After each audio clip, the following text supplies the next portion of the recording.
Right, let's talk about editing, and I specifically mean not your footage, somebody else's footage. How do you edit that? How do you make sure that comes out beautiful, first time, and everyone's happy?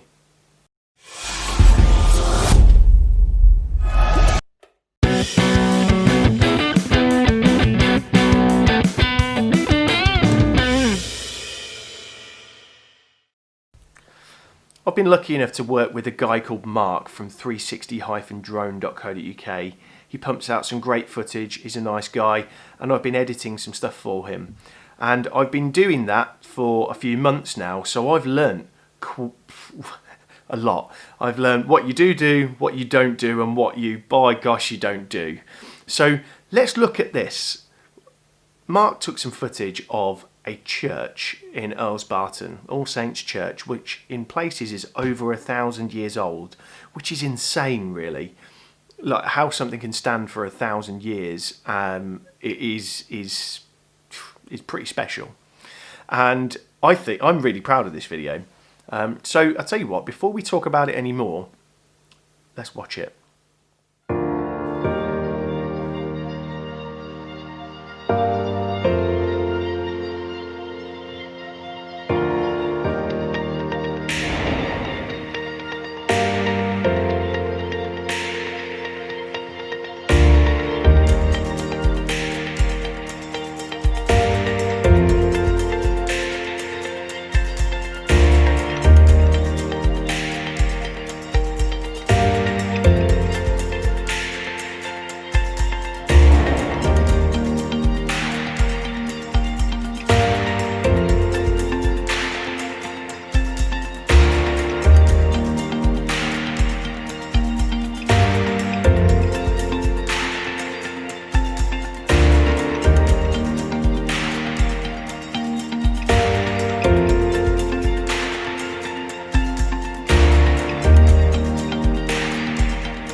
Okay, now, I'm pretty happy with that end product. The client's very happy, Mark's happy.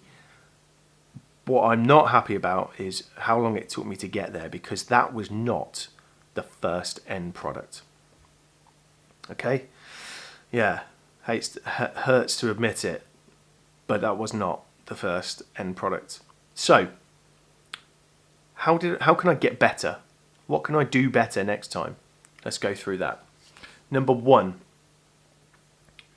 can't stress this enough, and I probably will say this more times than you feel comfortable with, but I'm going to say it then all the time anyway, because it is so important. Talk to the end product deciders about the end product more than you think you need to, and even when you think it's too much, talk to them about it more.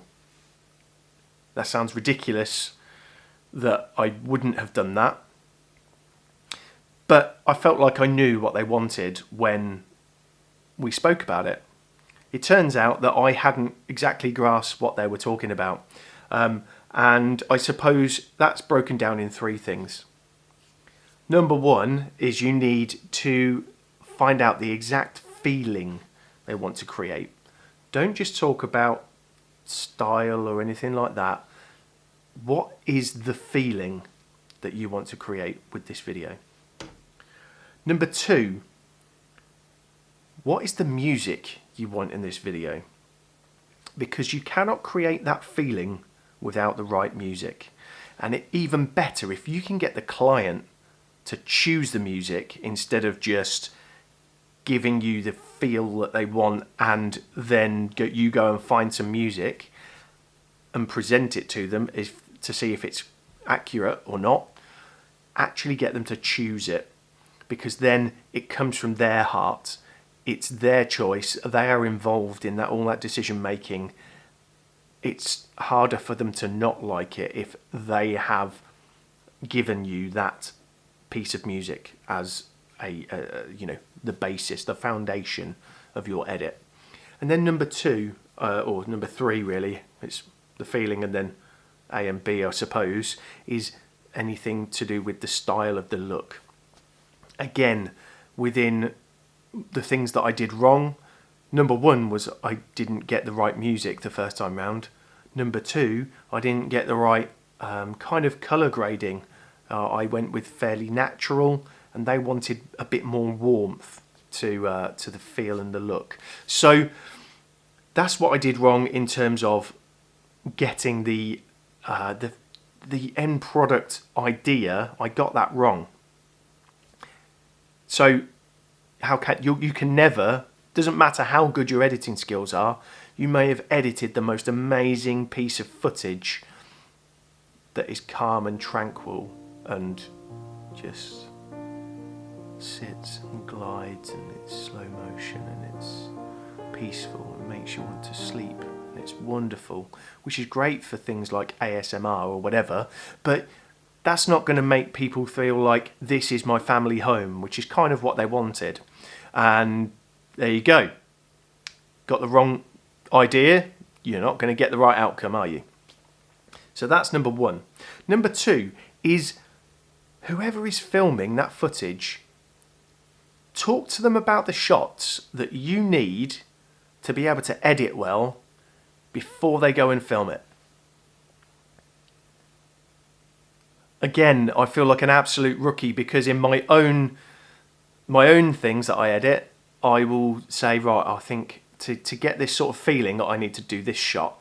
I need to punch in really fast, or I need to really glide in and perhaps come in slowly, and all that.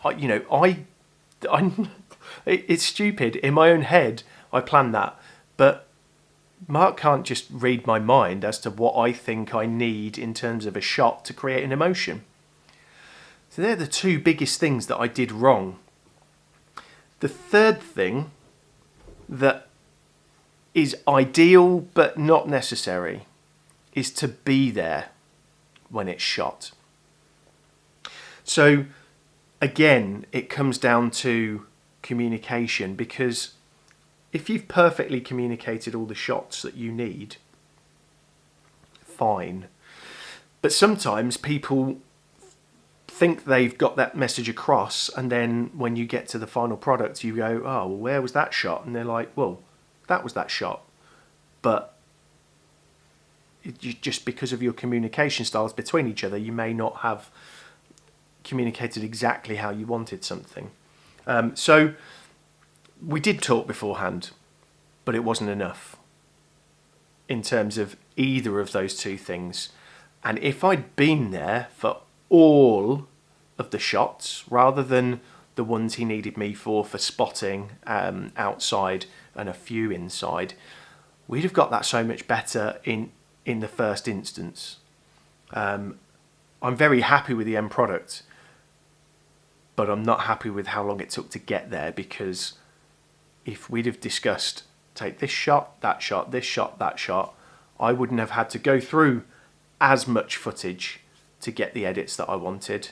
I wouldn't have had to go through 3 different bits of music because we didn't just say, go and choose that music. I wouldn't have had to go through a different colour grading style if I'd have got it right in the first instance. So, keep trying, keep learning. I don't know, stuff. Get a sandwich, eat it. Do stuff, but get better at it. Keep learning. Thanks, Ant. Branded gloves for the band. Not like we've got a gig anytime soon. Number 1, get that story right from the client. Number 2, get that nailed. If you've got a bird in the background flying at 200 miles an hour, it looks weird.